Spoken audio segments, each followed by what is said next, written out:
Hey, what's up everybody? It's Andrew here from the This Flipping House channel. And we have done some smoothing out of the drywall. Got a couple of lights in here, actually 4 lights.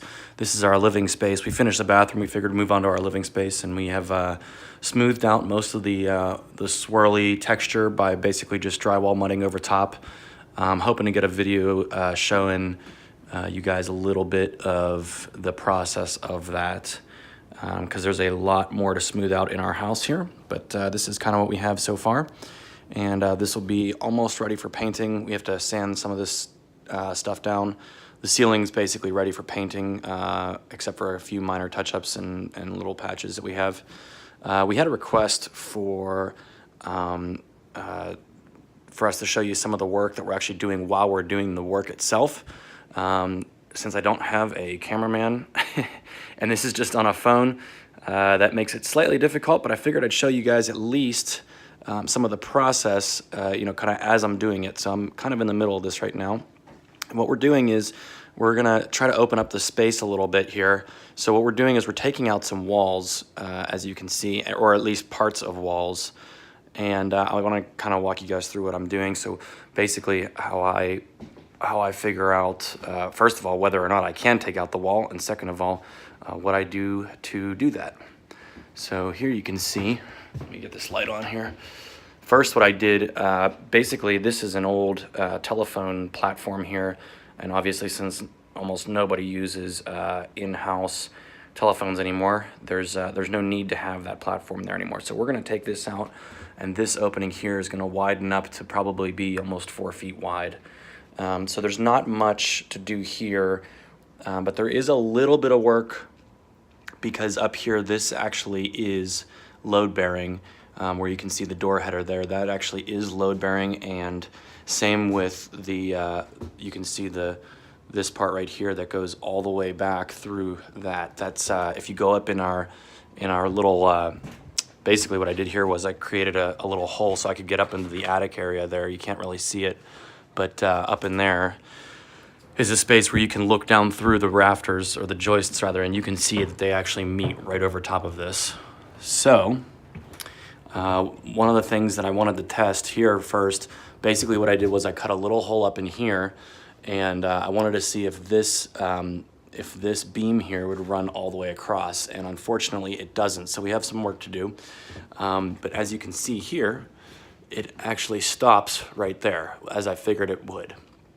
So what we're gonna do here to rectify this situation, since this is such a short span, you can actually take this out very temporarily. I wouldn't walk on the top floor once I've taken this out until I have a solution to put it back in. But since it's such a short span, I don't think the house will move anywhere as I take this out. So what I'm gonna do is get 2 more of these 2x6 boards, and I'm gonna basically take this current one out, and I'm gonna cut right here and then right here, and I'm going to span this beam all the way across, and then once I have that spanned across, then I can remove the rest of this, all this stuff here. So that's one of the walls that I'm gonna take out, or a partial wall. We're gonna take that little phone thing out, and we're gonna widen this opening. And basically that opening is gonna be flush.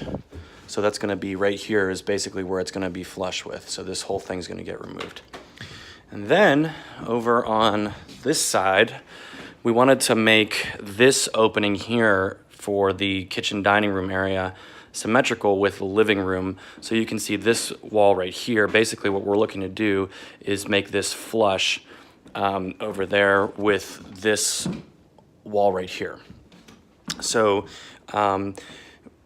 basically what I like to do first is cut a few holes through the wall to just see what I'm kind of dealing with, whether or not I would need to put an LVL or whether or not I can just take this wall out. And we have really good news, because this wall, as I already knew that I was able to take this out because of looking up into my attic space there. You can see how the joists, they run a long ways with this wall. So that wall is underneath of a double joist already, which means it's not load bearing. So that's one good indication that you would know that it wasn't load bearing.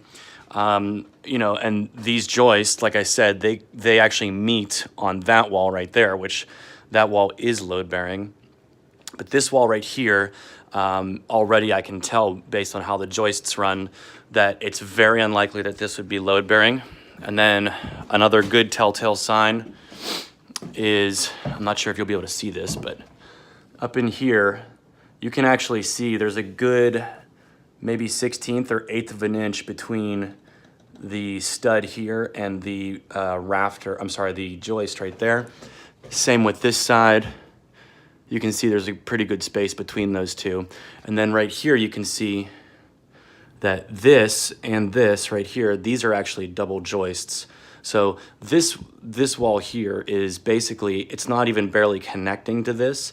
It's just connecting to secure it at a point that it doesn't, you know, go side to side, which tells me with that space that it's not load bearing, because if it was load bearing, you would see that this would be very compressed against there, because the weight of the house over time, over all these years, would have shifted and eventually compressed against this wood. So that's a couple of good indications for me that it's not a load-bearing wall.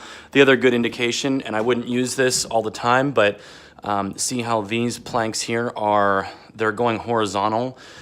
What the case would be with most studded walls, and I'll go over and show you this load-bearing one on this side.